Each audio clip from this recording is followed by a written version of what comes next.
Okay, I actually have the privilege of being able to introduce our next speaker. My first introduction to Paul Klein was actually a decade ago during my time at the University of Pittsburgh. I had him as a professor of ethics. I looked it up specifically because I knew that he was coming today, and I did get an A in his class. I don't want to lie to 300 of my closest friends and tell you that I got an A in every class, so I was pleased to see that. Paul's been teaching law and ethics at both the graduate and undergraduate level at Pitt and Duquesne. Throughout his career, he's also conducted legal and ethics trainings at organizations as big as Alcoa and Heinz. He's also serving as a member of the Allegheny County Council, the legislative branch of county government. He's here today to give us a little bit more ethics training, and we couldn't be more excited to have him here. So with that introduction, Brad, welcome, good to Paul. see You as well, sir. That was a great job. You got the Great, thank you left very and right much. will get you there. Oh, yeah, that's great. Oh, there we go. Okay. Well, thank you very much. Really, I can't think of a better way to end the day. Well, end mine. I don't know about yours. Last week, about 2 weeks ago, I had to make a presentation for the Greater Pittsburgh Mediation Council. And so I thought it might be a good idea to, maybe warm them up with a little humor. And so I did a Google search, and the search I did was mediation humor. And, what I learned was there is none. Because the only thing that came up was the prompt that said, "Do you mean meditation humor?" So even meditators have humor, but mediators, I don't think so. And as far as accountants go, well, let's just push ahead. So let's make a start here. And typically when I teach ethics in an academic context, it is a 15-week course. We meet twice a week, so it's about 45 hours. So I have about less than 45 minutes. So ready? So let's give this a go. And let me begin by saying this, and this is something of a confession that I offer to people from the very outset when I'm talking about this subject area. I typically begin by acknowledging this. I am an ethically challenged person, and that really puts a lot of people at ease. So let me explain. My dad was in the home remodeling business. He sold products like aluminum siding, and I don't know if you've heard of this. It's called Insulbrick. Insulbrick is the Spam of building products, and it kind of tastes like Spam as well. I have a younger brother who for many years sold used cars. And so, once again, something of a challenge. I've been to law school. I'm a lawyer. So am I making my case here? I mean, I am an ethically challenged person. I also spent a part of my life as a financial advisor. I worked for a financial services firm that shall remain nameless, Payne Weber. And I did this for several years, and I don't think I need to say any more. But I should tell you this about my rehabilitation. I spent 27 years at Duquesne University in the Palumbo Donahue School of Business, teaching law and ethics. And I was very close to being rehabilitated when I was elected to Allegheny County Council.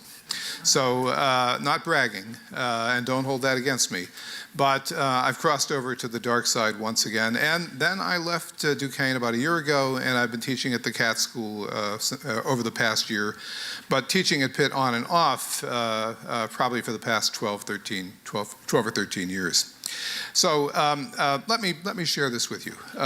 At Pitt, where MBAs are required to take business ethics in the Katz school, this was not a requirement for all MBA students. It was really only a requirement for part-time MBA students. And I couldn't figure that out. I thought, well, why isn't everybody, I mean, if you're making it a requirement, why are only the part-time MBA students, why are they only required to take business ethics? And so I figured it out. So, the part-time MBAs, they work full-time. So they have been out in the world, and they've been contaminated. So this was a part of their rehabilitation. Of course, now, in 2017, all MBA students, full-time, part-time, and even members of our executive MBA program, everyone has to take business ethics. But what was also curious is, when I was teaching it over the years, we never had that class. That class was never given in the main building, Mervis Hall. It was always in some remote outpost, far removed from the center of campus, typically in some lab in the chemistry building. And I thought, don't they want anyone to know what's going on here? Because we were far removed from the humanity of the rest of the university. So let's make a start. And by way of giving you my sense of what I might talk about here today, I remember in the good old days when it came to continuing education for lawyers, some guy like me would stand up here and read from the Code of Professional Conduct, and then people would pass away in their seats, and then they began expanding the definition of what ethics was all about, so that now if you go to a continuing ed program, they might talk about civility in the workplace, they might talk about diversity. It's an open stage. Anything is possible at all. But let me talk about something that, by way of beginning, might give you some sense of my thinking about these codes, because all of you have to sign on and subscribe to a code of conduct, a code of professional behavior as well. One of my colleagues at Katz, who has been at the Katz School forever, he was the dean for many years, and his name is Jerry Zoffer. Jerry Zoffer is still teaching business ethics, and he begins every semester in the same way. On the first day of class, he meets with his MBA students and he gives them a code, a model code of ethics. And he asks them to read this code of ethics, and he tells them, this is a great code. This is an outstanding code. Read it over, tell me what you think, let's talk about it. And he says that there's generally consensus on that point, that this is a fantastic code. It has everything that you'd want to see in a code of conduct, a code of ethics. And then he pulls a fast one, and he asks the question, whose code of ethics is this? And of course, it is one of the most envied code of ethics that we have ever seen in God's creation. And that is, it was the Enron Code of Ethics. You've heard about those people. The poster child for bad corporate conduct. It was the Enron Code of Ethics. So I remember after Enron imploded, which was, I'm thinking maybe 2002, a couple of months later, this little cartoon appeared in the Post-Gazette that appears in the Post-Gazette on the op-ed page every Saturday. And it's called This Modern World. And the cartoonist's name is Tom Tomorrow. I think that's his stage name. So on this particular Saturday, it was a cartoon that depicted the great Enron auction sale. So Enron was trying to recoup anything they could. They were liquidating all of their assets. Everything was on the auction block, including on that day, a copy of the Enron Vision and Values Statement. Here it is, a copy of the Enron Vision and Values Statement. Mint condition, never opened.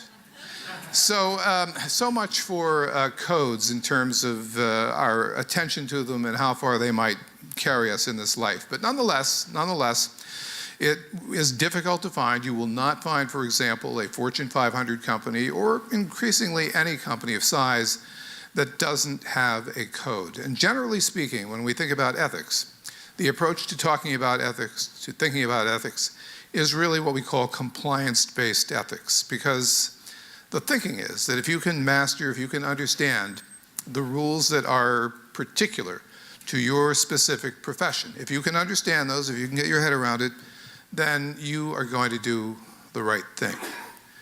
But of course, that reflects a serious misunderstanding of the human animal. And so it doesn't typically work out that way. I will often tell my students that we could probably short-circuit this entire process of spending 15 weeks talking about ethics if I could put into your hands something of a code of a universal nature. And so it gets their curiosity. And what I tell them is, I say, I'm going to put this code in your hands, but you have to agree that you will live your life in accord with the code. And if you can agree to do that, then I think our work here is done, because I have nothing to add to what you might need to understand. So what is that code? Well, I tell them that it's a code that all of you know and that all of you might have some familiarity with, although I'm finding less and less as time goes by. And that's a code called, have you heard of the 10 Commandments? The 10 Commandments? So I said, look, if you can agree to master this code, we're done. We're done. So how many of you are all in for this? And all the hands go up. And then, of course, I said, well, let's just try a couple of the commandments out and see how they might fly. And, so I might trot out a commandment like, thou shalt not steal. And, of course, I ask who has stolen. And, 99% of the hands go up. How many of you plan to continue to steal? All the same hands go up. And then I might ask, there's a commandment that says, thou shalt not lie. I said, how many of you have lied? All the hands go up, both hands. How many of you plan to continue to lie? Both hands go up, and sometimes a leg as well. And so, it becomes very clear to me that, here's this commandment, here is this code that really everything else is subordinate to, and yet we can't get buy-in there. So if we can't get buy-in on that level, can we really expect that we can get buy-in on these little codes that corporations are creating? So as a result, I try to turn their attention to something other than simply understanding the rules, paying attention to the code, living in a way that's consistent with the code. Because the reality is that most of the dilemmas, most of the quandaries that we face in professional life in trying to make decisions and trying to make choices are a little more complex than that, and sometimes a lot more nuanced. And we can't discount the human factor in choices and in decision making. So let's talk for a moment about those codes, about those rules, and let's talk about it in the context of thinking about law. All right, thinking about law. Law and ethics, as they say, an uneasy union.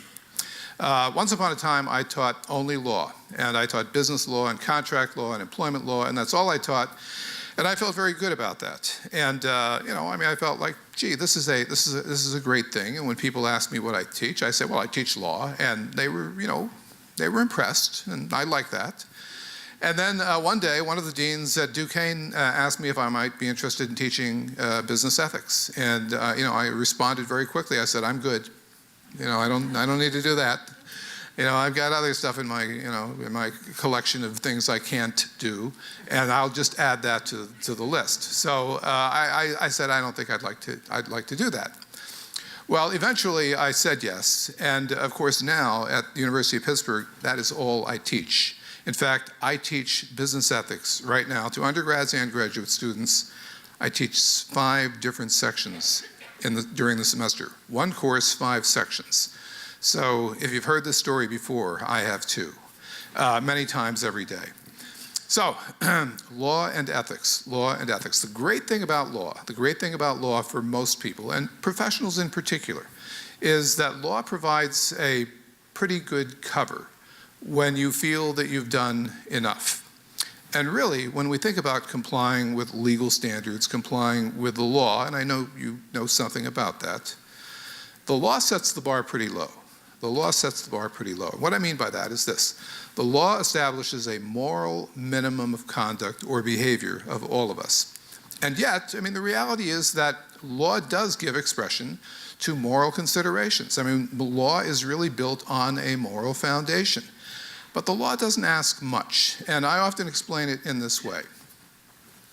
The law doesn't require that we do our best. The law simply asks that we not do our worst. So that is a pretty low threshold, a pretty low bar in terms of what is expected or what is required of all of us.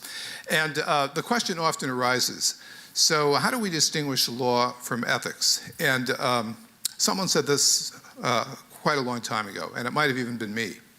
The difference between law and ethics, or maybe you heard it somewhere, maybe I heard it somewhere else. That's probably a lie. But the distinction between law and ethics is this.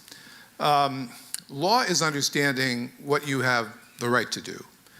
And ethics, as we say, appeals to our better natures and suggests that ethics is really about what the right thing is to do, assuming that we can figure that out. So and when I speak about law as providing cover, the reality is this: there is no requirement that is binding anywhere that we behave in an ethical manner. But of course, law is binding, and there are consequences when we don't abide by the law. So as long as in what I am doing as a professional, I am doing that which is consistent with the law, with what the law allows or requires me to do, can anybody ask for anything more than that? It would seem that I'm doing the best I can do, and I'm doing that minimum. Now, let's push ahead here. So let's talk about our friend Willie Sutton, because one of the first difficulties we face in trying to come to terms with or trying to figure out what is ethical and what is not is simply recognizing that we have an ethical problem, all right? Simply recognizing that we have an ethical problem. And sometimes that is not easily done, all right? So all of you probably know something about Willie Sutton, and anybody in here know who Willie Sutton was? Willie Sutton? Yeah, so Willie Sutton is very famous because, and I mind you, if I talk about this in a classroom with undergrads who are 20, it's like asking them if they know who, Bill Clinton is. I kind of heard the name, but not really. So Willie Sutton was, he had a very interesting vocation. I mean, he robbed banks for a living, and he was very good at it, and he had a really impressive run.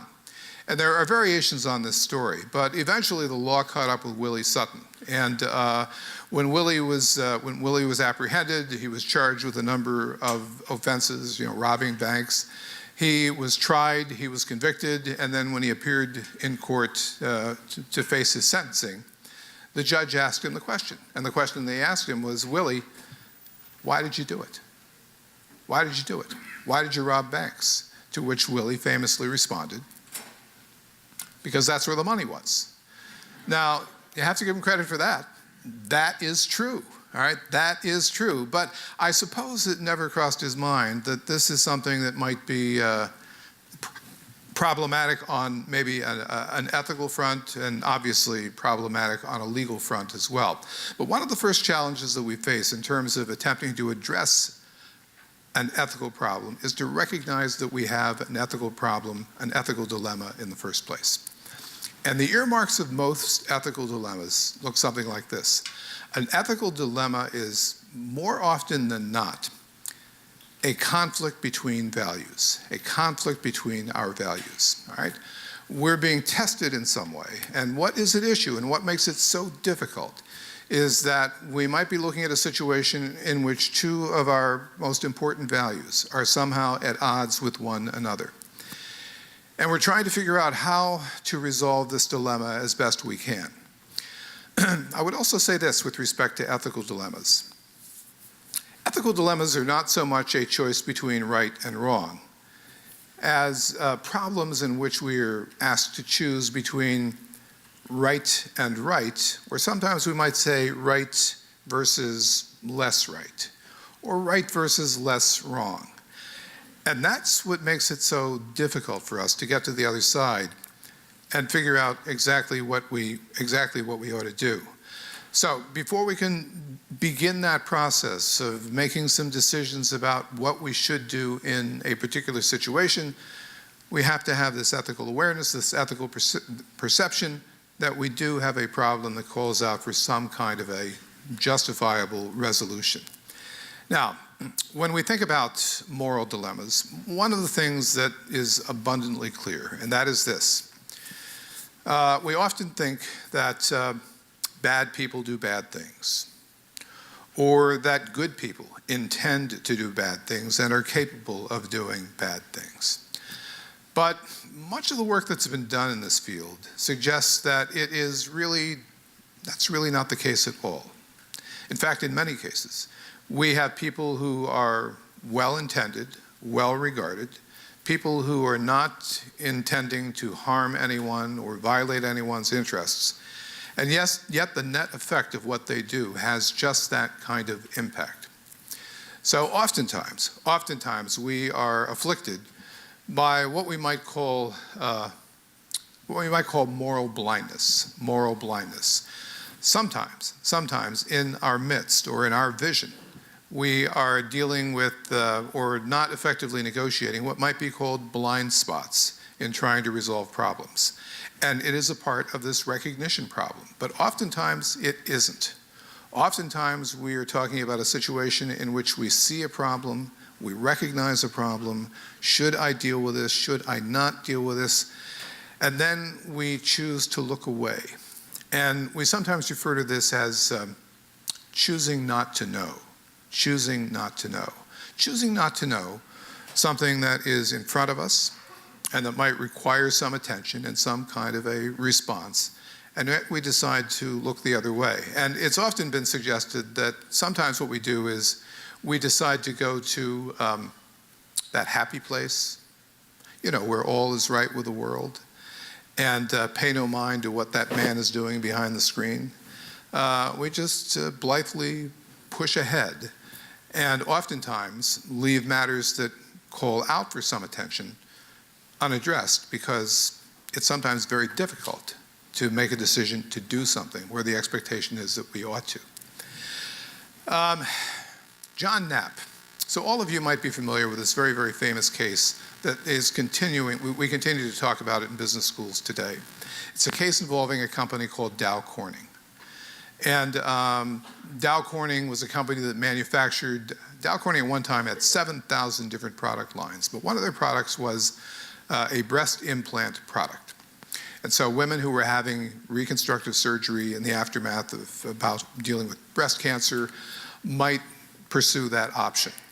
So Dow Corning had, there were a number of problems associated with the product, and Dow Corning fought their best to defend their product line and not give any ground, not concede anything on this point. Now, this is a company that was seemingly a reputable, upfront, stand-up kind of organization, a company that was greatly admired for the ethics program that they had crafted.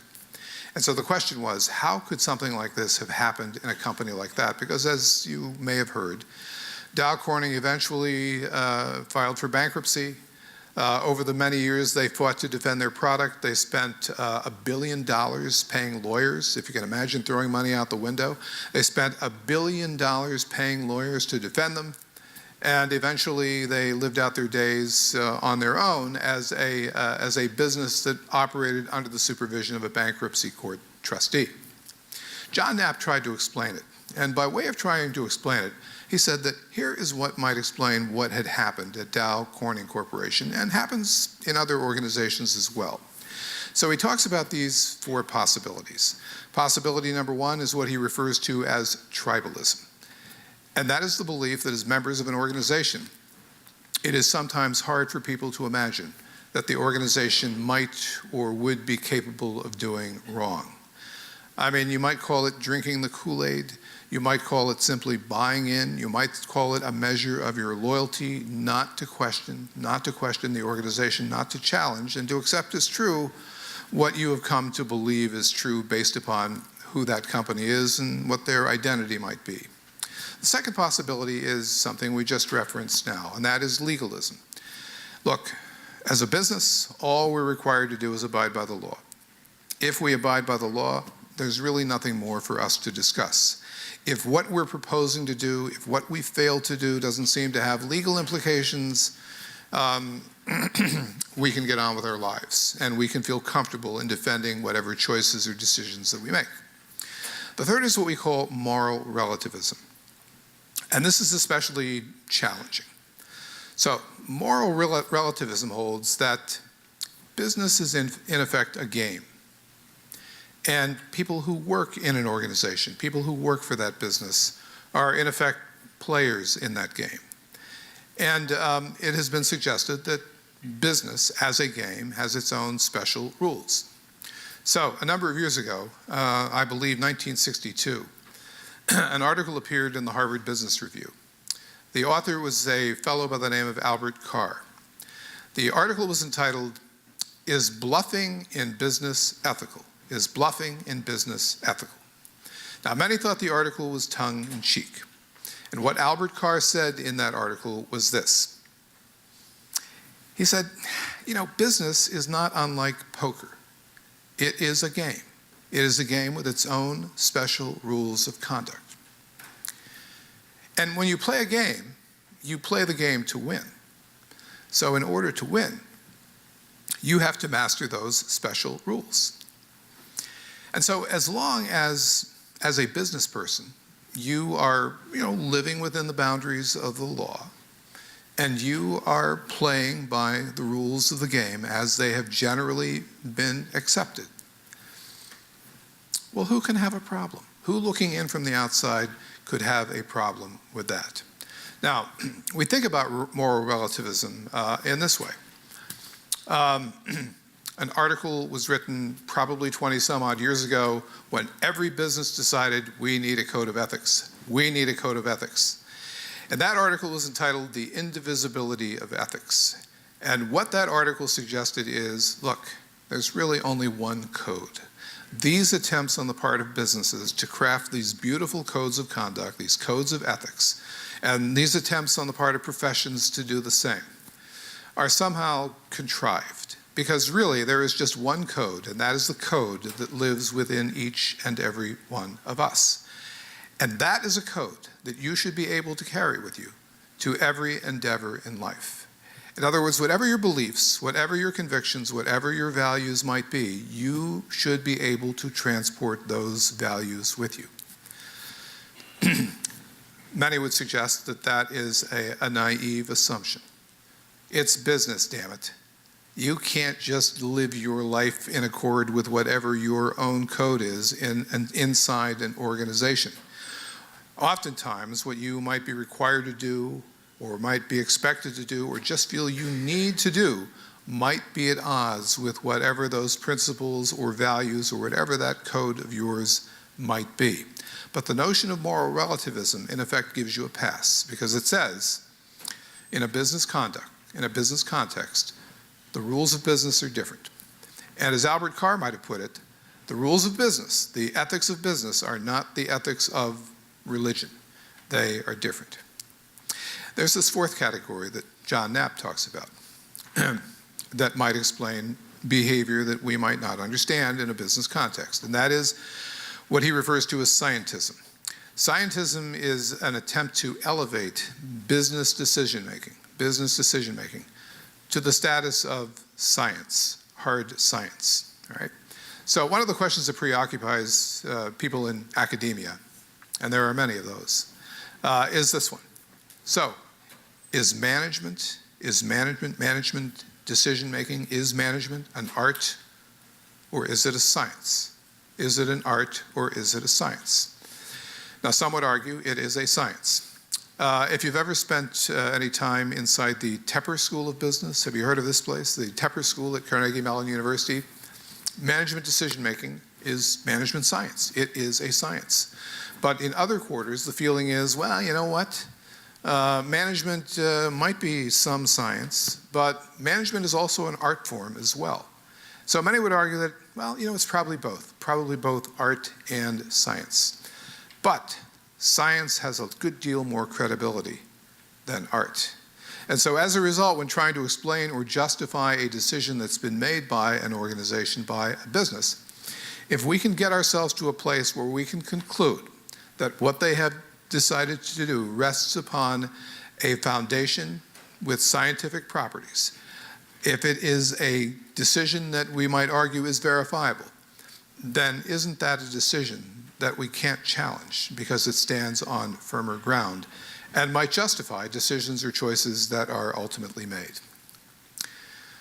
Now, a couple of words about how we are increasingly thinking about ethics today.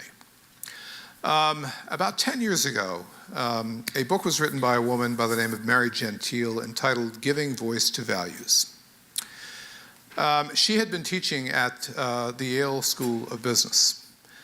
And one day she looked in the mirror and she thought to herself, every day I go into that classroom and I feel as if I'm doing something unethical.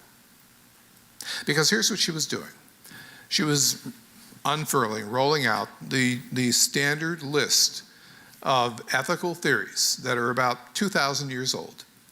that are still utilized in business schools and are still discussed when it comes to trying to make decisions that you can justify on moral grounds. And we're talking about theories like, relativism, utilitarianism, rights theory. I mean, all of these, wonderful theories that were invented by the Greeks that in no small measure we package differently today, but they are still the essence of what we use or what we rely upon in trying to justify decisions that we make on moral grounds. Well, so here's what she decided. She decided that there isn't an ethical problem or quandary that I ask my students to deal with that they couldn't justify their resolution with by reference to one of these theories. In other words, you figure out where you want to end up and what you really want to do.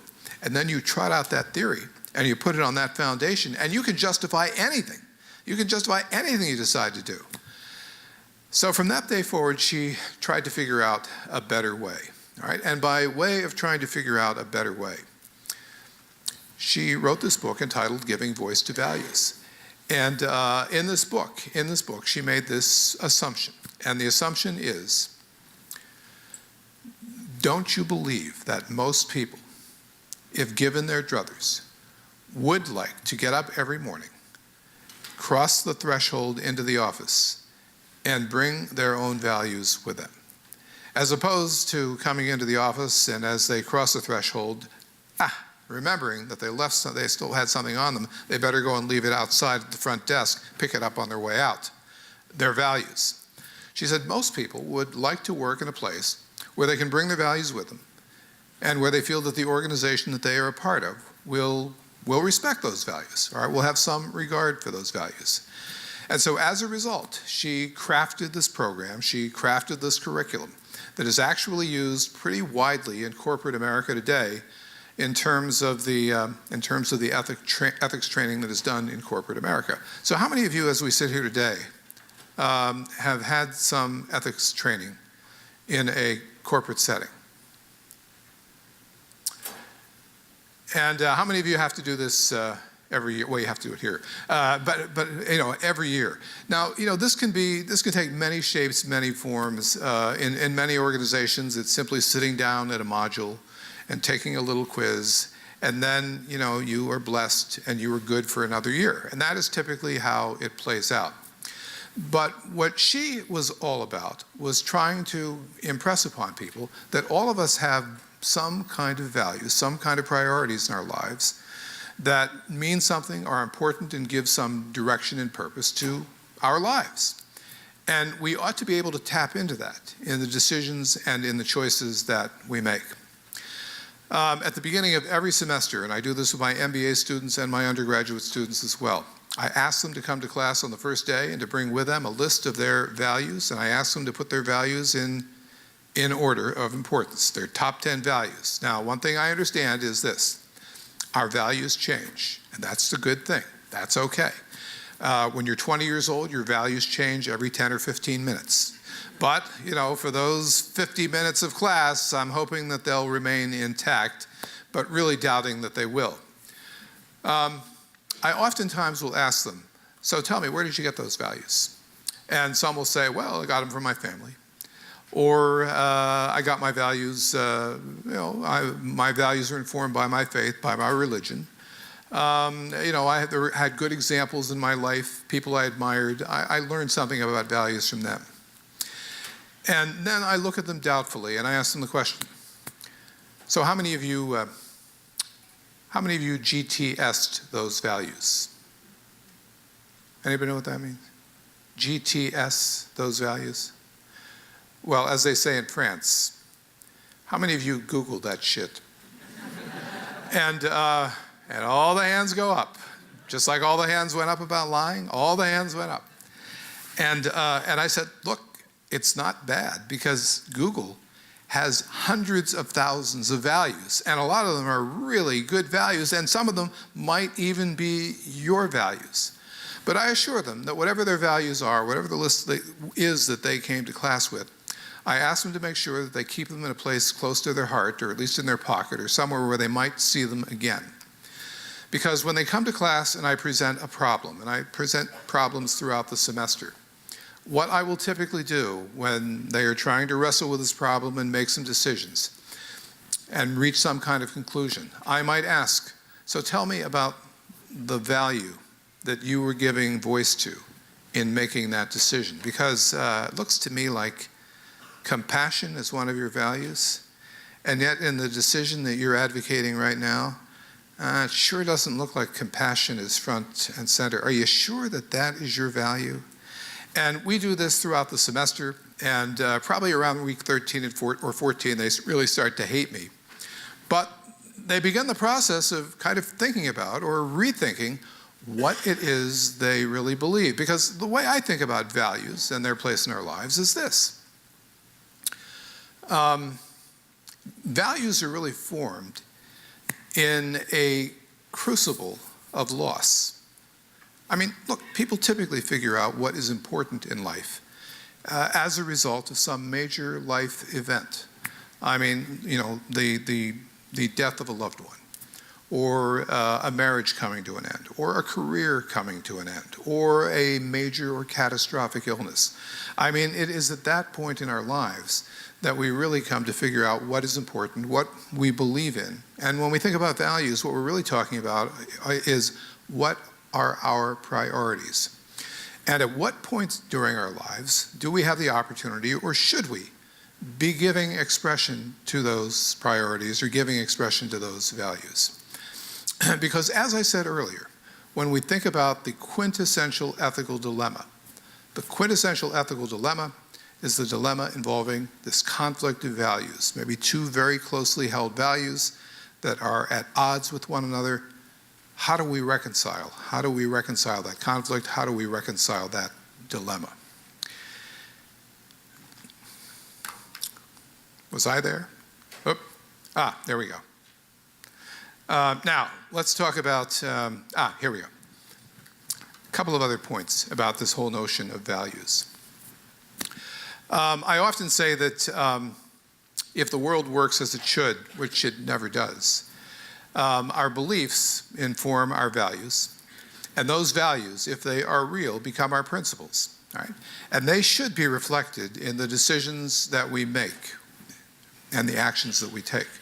Now, clearly it doesn't always happen that way, but if things go according to plan, and if this is real, then shouldn't it follow that whatever we decide our values are, that they are durable enough to withstand any number of challenges that might come our way, right? And I often think about it in this context. You know, you can kind of live life in an ad hoc manner and make your decisions as to what you believe on a case-by-case basis. And it's very tempting to do that because it's really flexible. I mean, it gives you a lot of wiggle room. But if you make some decisions about what you believe in and what your convictions are, and you believe that these are real, and you believe that you or some of us have to stand for something, I would offer this.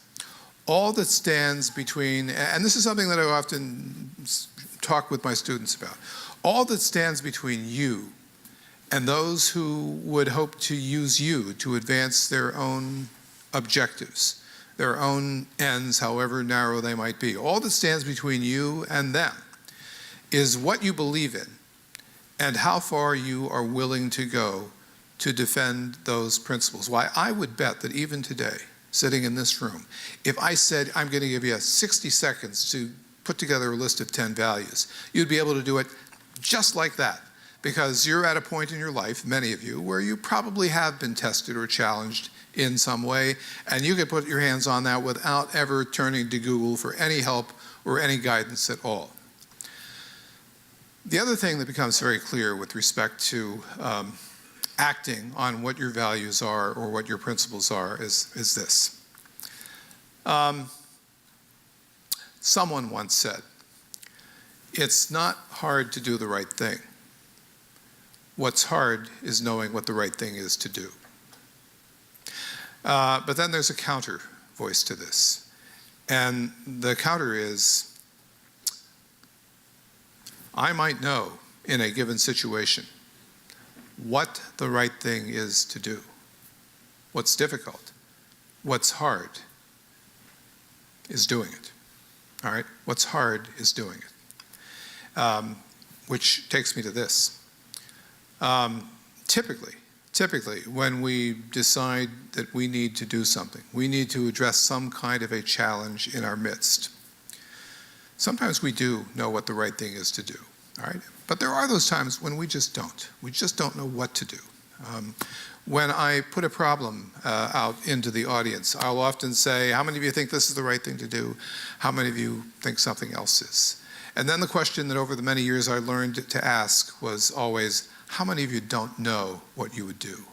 And at age 20, that's most of the people in the room, and it's even true of people who are 25 and 30 who might be in the MBA program. But one thing we do know is this. We do know that every time you stand up to do the right thing, you are risking something.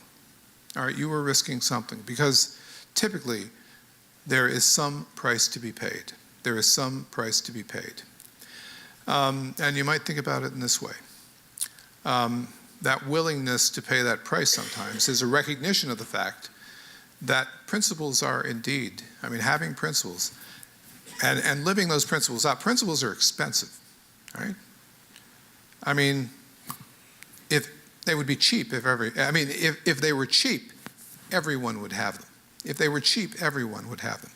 But the reality is that we have to be willing to acknowledge and we have to be willing to recognize that in doing what we conclude is right, something we feel we need to do, we often have to face up to the reality that we also are signing on to pay a price in order to do that. All right? One of the great temptations we always face is those situations in which we have a choice to make, and we might characterize that choice as one between the hard right and the easy wrong. And everyone has to resolve that for themselves because, at the end of the day, each of us has to take our own journey down this path in terms of figuring out what we ought to do and what we can effectively live with. Now, let's talk for a moment about one of the more serious problems, challenges in business life, in organizational life. And it's the challenge of what I call silence and voice. A number of years ago, a woman who is an organizational behaviorist by the name of Leslie Perlow, who teaches in the Harvard MBA program, wrote an article entitled, "Is Silence Killing Your Company?" Is Silence Killing Your Company? What she maintained in her article is this. She maintained that there is an epidemic of silence in organization life in this country. People finding it increasingly difficult to say anything in situations in which they feel like they should. And there are any number of reasons for that. What you might have to offer up is something that might not be well received. Might not be well received by those who stand in a position of power or authority over you. So as a result, it might be difficult. And so you bide your time and you hold your tongue and you say nothing at all. It might be difficult. It might be difficult and speak and call something problematic to someone's attention. That's something that needs to be attended to in some way. Because you don't want to break ranks. You don't want to separate yourself from the pack. You don't want to break ranks with your colleagues. Because oftentimes that will not necessarily put you in good stead with them. And then the other reality of life in the world that we live in today is the emphasis, the importance, the place of speed in our lives. We're always racing to beat the clock. We're always trying to meet a deadline. We're always trying to get it done. And really, we're not willing to allow very much to stand in our way and stop us short of reaching our goals, reaching our objectives. As a result, where people should be able to count on people to step up and say something, where they see something alarming going on, people hesitate. People hesitate for any one of those three reasons. Of course, when we talk about speed, Leslie Perlow talked about that as what she simply called the speed trap. The speed trap. We can't slow down. We just have to keep going. We don't have the luxury of time as maybe once upon a time we did. And as a result, things go ignored. Her assessment in the work that she has done is that behind failed products, behind failed processes, behind what ultimately became organizational scandals, are people who stood by silently, people who held their tongues, people who decided not to say anything at all, who retreated into their silence and characterized it as neutrality. I'm just going to remain neutral in this situation. But when I speak of silence and voice, you might say that not speaking, not saying anything at all, is saying something, is saying something.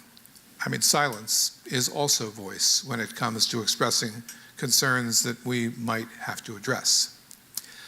A couple of other things that I would say. A number of years ago, in the aftermath of Enron, an article appeared in the LA Times called "A Corporate Fear of Too Much Truth." The author of this article, in effect said this: you know what? We've all heard that the truth shall set you free, all right? Mark Twain used to say, tell the truth, always tell the truth, and you'll never have to remember anything. But what the author of this article, in effect, said was this.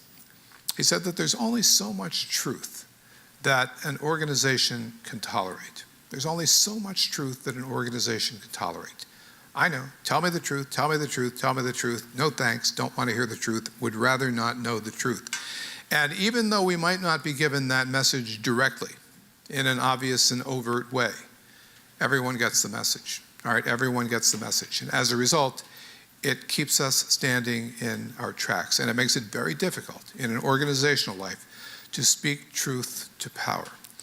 As I stand here today, it is very difficult for me to be indifferent to the latest round of scandals on the sexual harassment front in the American workplace. In some respects, what's really troubling about it is that, in the minds of many people, it is, kind of comical.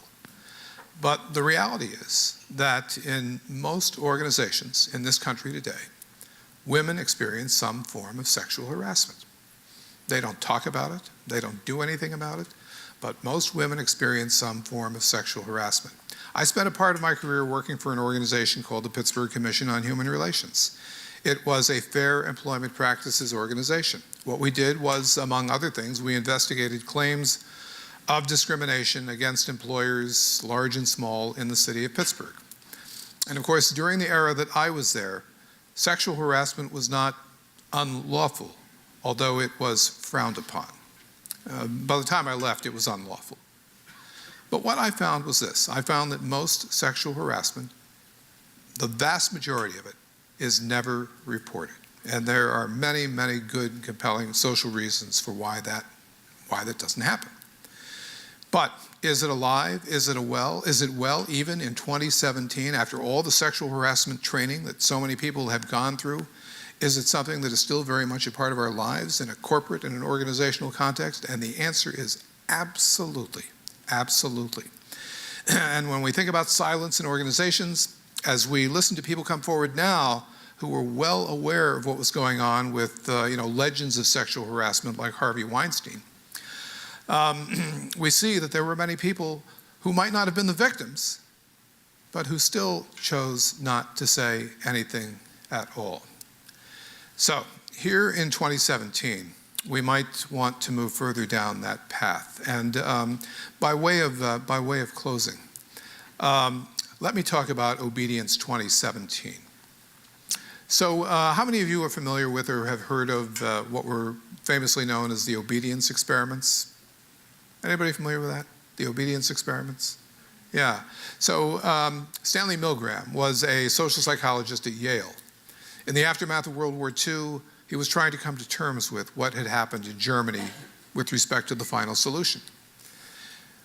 His theory was this. His theory was that the German personality makes Germans more susceptible to the dictates of a powerful figure. Germans are more inclined to be obedient, to follow orders, to do as they are told, to not question. So he decided to devise an experiment in which he asked people to ask questions to another person behind a screen. It was all staged. And every time the person behind the screen got the wrong answer, the person who asked the questions had to deliver a volt of electricity, just a little jolt. Now, it was not connected at all. The person on the other side of the screen was not receiving anything. But the person on the other side of the screen would act. And so every time a jolt was delivered, that person would scream. What they were trying to measure was how far someone would go in delivering the voltage of electricity to the person on the other side of the screen. In other words, following an order that was given. What Milgram learned, and by the way, he never took his experiment to Germany. He tested it in New Haven, Connecticut. What he learned was this: 50% of those individuals who were tasked with delivering the volt of electricity to the person on the other side of the screen who gave a wrong answer, 50% of the participants went as far as they could and delivered, according to the measure, 450 volts of electricity. That really hurts. I mean, the good news is it didn't hurt because it wasn't real, and Milgram was roundly criticized for that. So a question that I often raise is this, and you can actually watch this experiment, the actual footage, if you'd like, on YouTube. The question I always ask is this. So these experiments were conducted in 1960, 1961, 1962. So here we are in 2017. Attempts have been made to replicate that experiment in the past year. So the question today is, in 2017, in 2016, what percentage of individuals participating in that kind of experiment would deliver the maximum voltage to the person sitting on the other side of the screen pursuant to an order that they were given? And the question I ask is, do you think that the level of compliance, obedience would be greater? Would it be less? Would it be about the same? Well, say it again.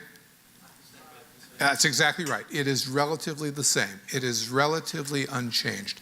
About 50% of the participants go as far as they are required to go. As of right now, I too have gone as far as I can go, at least for the purposes of this session. So thank you very much. Thanks for the opportunity to be here to share. And if you have questions, you can certainly ask questions. If you'd like to talk as I walk off the stage, we can do that. Any questions that anyone might have? From Jim Troy. He's on his honeymoon. So it might be let's get the hell out of here time. So thank you again.